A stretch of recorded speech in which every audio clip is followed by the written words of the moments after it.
caso rarísimo. Fíjense que pues una mujer, a ver, me parece que fue una mujer, pero aquí lo tengo el reporte, habría asaltado, no, es un hombre, un joven de 25 años habría asaltado con una pistola. Déjenme les muestro la pistola, porque esta es la pistola que utilizas en Nintendo. No sé si la ubiquen.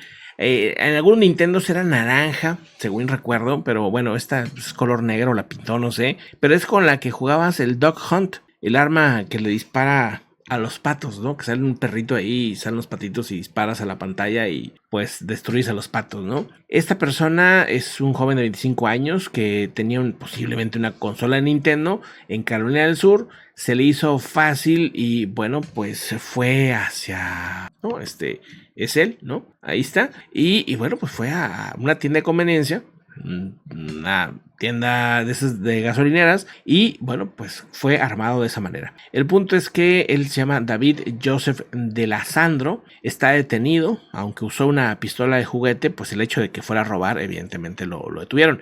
El crimen fue el día 30 de mayo a las 5:45. Sucedió en el condado de York. Según se sabe, él ingresó a una tienda llamada Sharon Quick Stop. Sí, y bueno, lo hizo con una máscara, una peluca y una sudadera con capucha. Ya al interior del establecimiento, el individuo sacó el arma falsa que llevaba en el pantalón y amenazó a los empleados con pues dispararles si no les entregaban $300. Necesitaba $300 por alguna razón. El arma de plástico de Nintendo Zapper funciona a base de un sensor de luz. Evidentemente, pues no genera ningún peligro, pero pues ya está detenido y va a pues pasar varios años en la cárcel, según se menciona aquí. Bueno, pues una cosa rara, ¿no? Pero bueno, otra cosa rara también es lo que está pasando con esta mujer. No sé si, bueno, ya ahorita yo creo que no la van a ubicar así, porque pues ya pasaron muchos años, pero ella es Leslie Van Houten. Ella era discípula del asesino Charles Manson y se le ordenó una cadena perpetua por pues también haber cometido asesinatos. Ella podría salir libre, solicitar su libertad condicional, según determinó un fallo de una corte de apelaciones en California. Este fallo revoca una decisión anteriormente tomada por el gobernador Gavin Newsom,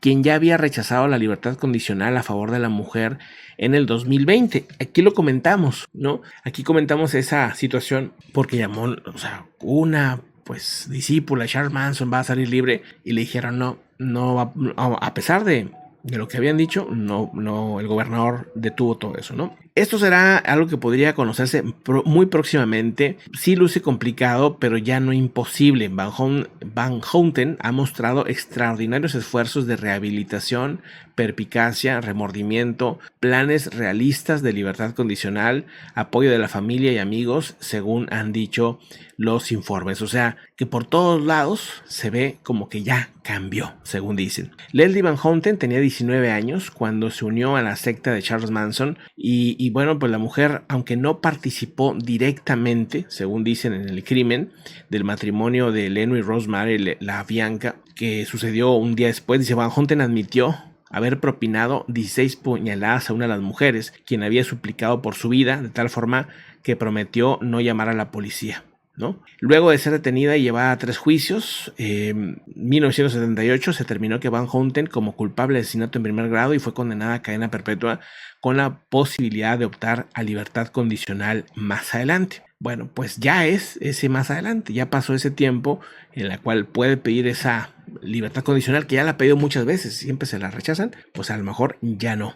A lo mejor le dan la oportunidad, ¿no? Sería pues un tema muy curioso, muy, muy duro, y pues obviamente hay familiares de las víctimas que están en contra y mucha gente que está en contra de este asunto, de este tema. Pero bueno, vamos a otros temas, a otros asuntos también importantes. Fíjense que hay un tema que es controvertido, 2 temas con la OTAN interesantes. La OTAN se resiste a ofrecer a Ucrania un compromiso de vincular a el organismo, a la alianza, a Ucrania. O sea, sí creen que es importante apoyar a Kiev, apoyar a Ucrania, pero eso de pasar a otro nivel en el que ya sea parte de la OTAN, lo vuelve complicado. Y es que Zelensky lo volvió a solicitar, volvió a pedir ser parte de la OTAN, cosa que reaccionó inmediatamente Vladimir Putin diciendo, no, pues es que así no se quieren llegar a la paz y que no sé qué. Y yo, pues no tienes vergüenza, o sea, ¿cómo hablas de la paz si estás pues invadiendo y estás pues apuntando con armas nucleares a Europa a través de Bielorrusia? O sea, no sé, ¿no? Como que paz, así como que paz, yo creo que ahorita no se está buscando claramente, ¿no?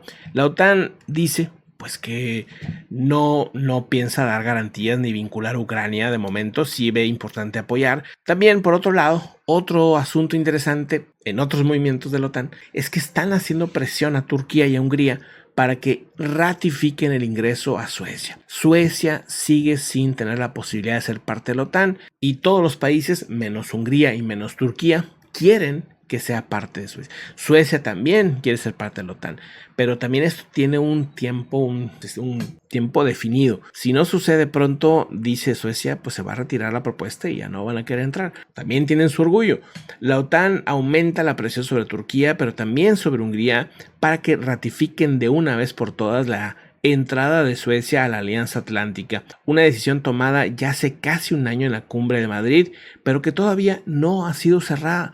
¿Por qué? Porque si no es Hungría, es Turquía que detienen esta propuesta y que por un pretexto y que por el otro, y al final pues no han permitido que Suecia sea parte de esta alianza. Yo creo que tarde o temprano va a suceder, sobre todo ahora ya que pasó las elecciones de Erdogan, ya que está en el poder, posiblemente ahora sí llegue a algún acuerdo. Mientras tanto, era necesario mantener esa ambigüedad estratégica para que Rusia le apoyara en las elecciones. Y Rusia inmediatamente fue de los primeros países en salir a felicitar a Erdogan. Felicidades, mi amigo, mi compadre, porque pues Erdogan es un zorro, ¿verdad? Y pues sabe moverse entre ambos lados, ¿no? Y ahorita, pues Erdogan ya recibió la ayuda de Putin, ahora pudiera no necesitarlo tanto, pudiera ser. Vamos a ver si funciona esta presión que están haciendo, pero es sobre todo, creo que pues Turquía es el que más ha puesto peros, aunque Hungría igual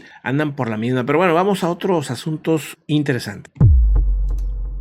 Bueno, cambiando de tema, ¿no? Ya vamos a otros asuntos importantitos. Aquí, espérame tantito. Ahí está.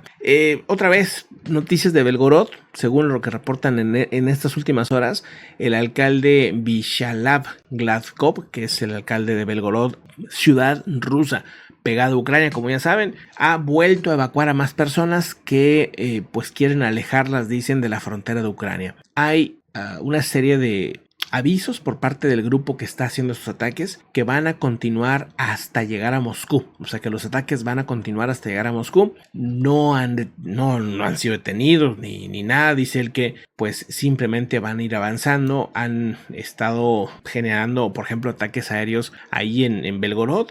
El número de evacuados de la localidad de Shevinko, en la región rusa de Belgorod, fronteriza de Ucrania, vuelve a ascender. Ahora otras 2.500 personas se suman a estas evacuaciones que se han estado haciendo. De momento, dice, 2 personas habrían perdido la vida y otros 2 resultaron heridos, según denuncia el gobernador de Belgorod. El Ministerio de Defensa ruso asegura ayer haber rechazado 3 ataques en Shebekino y causar más de 50 bajas en las filas ucranianas, según dice este reporte, ¿no? Pues ahí está, ¿no? Sí sigue siendo un problema. La Legión Libertad de Rusia dio este reporte de operaciones. Ellos dicen que su objetivo final es llegar a liberar Rusia y van por Moscú. Dice Baranovsky, el objetivo de los ataques es disgregar las defensas rusas y obligar a Moscú a desviar tropas del interior a Ucrania para reforzar la frontera.